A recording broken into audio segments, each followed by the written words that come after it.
So I was looking through my games and racking my brain on what video I was going to make next. Do I make another Pokemon video? Do I make another top 9? No. I have it.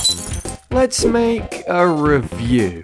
Tomcat, lead host of SNESless, you're brilliant. And handsome. No one has ever done a review on the internet before. You're such a revolutionary. How can one man be so amazing? Then I thought to myself, you know what? I'm going to go one step further. I'm not going to review a game. I'm going to defend a game. This is DEFENSEless.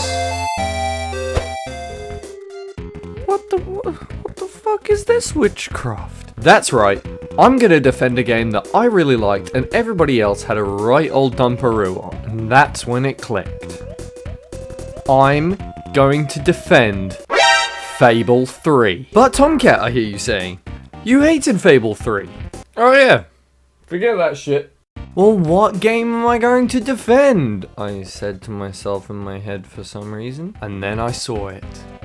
Sitting in my Xbox games. So I bought it on Steam instead, so I didn't even have to plug in that piece of crap. And now, I'm here to defend a game that I'm sure you've all read bad reviews of. BRINK! Initially it was met with mixed to mediocre reviews from sites like GameSpot and IGN. But it wasn't the reviewers who really panned the game, it was the players. It seemed like no matter who I was asking, BRINK was always brought up in conversation as a complete and total joke. Although I think the game has its flaws, I don't feel it deserves the harsh fallout of hate it's received. So when I ask people what it is that is specifically wrong about BRINK, their answer is usually primarily directed at the fact that it's a Bethesda game, and that it's nowhere near as impressive as Fallout. Which, you know what? Is somewhat understandable in a sense.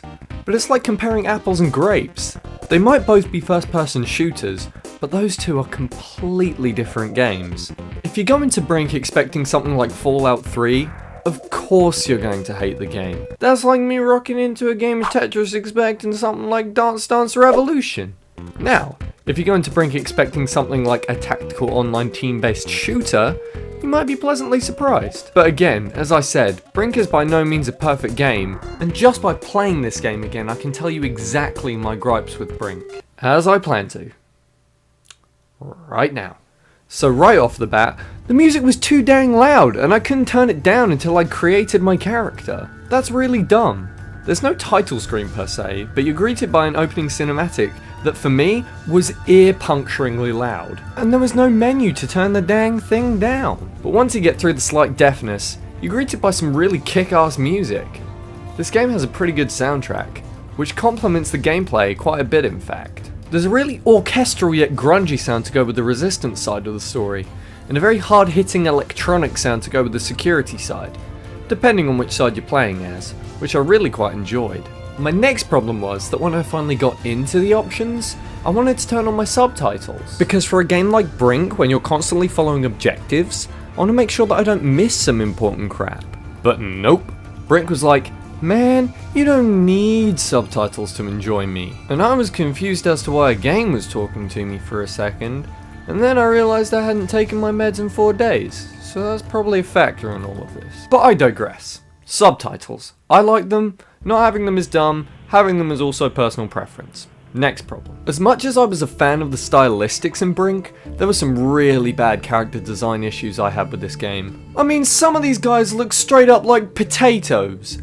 Sharp potatoes. And some of you may think this is a minor thing, but these are the characters you're supposed to feel emotions for.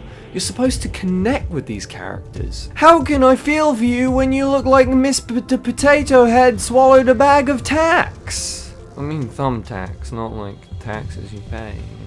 It's just basic design issues, and they could have been really easily avoided with more recognisable faces in there. Although that being said, I adore this game's art style. I love the environments and the cartoony style to it all. I just find the faces of some of the characters are horribly unappealing. Another big problem I've heard people complain about is the AI.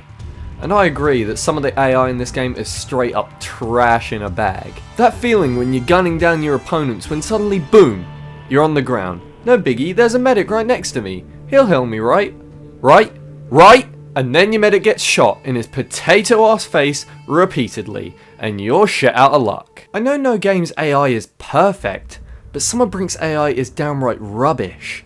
But when you play with actual people, the combat can be really dynamic and fun. My next issue is that, well, I don't really have any more issues. But I can talk to you about some of the elements of Brink that I really think managed to stand out and make this a somewhat unique shooter. Firstly, I loved the UI of this game. The navigation was simple and friendly to both console and PC, and overall it seems like a very good port. Another thing I really enjoyed was the context to the missions. Primarily, this game is meant to be played online, it's obvious. So it's nice having objectives that actually serve a point to progress the story in a multiplayer game. Like if you have an objective to escort a VIP to an extraction point, you know exactly why and what you need to do it. It's a unique concept that I believe Splash Damage are brilliant at. If you played Quake Wars, you know that they did the exact same thing in that game, and it worked just as perfectly. I loved all the unique ideas that were included in Brink. Some of these include the body types, which I thought worked pretty well. The fact that you could risk some hit points to gain some speed for the light body type, or you could become a roid-raged Arnold Schwarzenegger looking motherfucker and gain a little extra health. The idea of the class-based RPG-like buffs in the game were a great concept, and I think this balanced the gameplay really well. The fact that you could create your own RPG-style build was awesome. You could have a great hulking large-bodied soldier class and use a heavy machine gun, or you could have a light parkour-style healer, reviving teammates with syringes and handing out med buffs. It's a brilliantly executed idea. Going back to the weapons and customization, I really dig how many weapons this game has and how many customization options there are to make your character to your own liking. All the options are really well textured and they all look really cool together no matter what you pick. The maps themselves were really well designed too. I thought that the idea of an active battlefield was a really fun mechanic. The fact that everyone is always moving up and trying to push the other team back. I really feel that Brink had a really good level design, and there was much more than just thin hallways with boxes, like most first-person shooters. Not gonna name any names here. Another thing about the levels is that both campaigns have separate what-if missions. These missions are almost like alternate universe missions that pose the question, what if this happened instead? Whoa, oh my god dude, what the fuck, my mind is so blown right now. I thought it was a neat idea to throw those missions in, and play things out rather differently. So overall, I do see what's wrong with Brink. I just feel that the positives outweigh the negatives, and that the game leaves me with a positive feeling.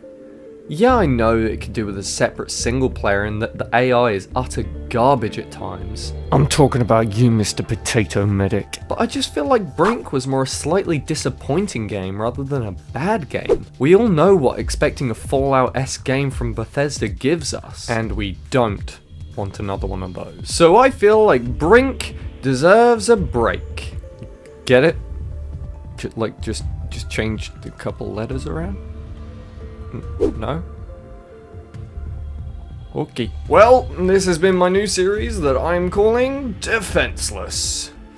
And keep looking here for new content, because there's going to be a video soon, trust me. On something you guys might enjoy, or should I say, 9 things you might enjoy.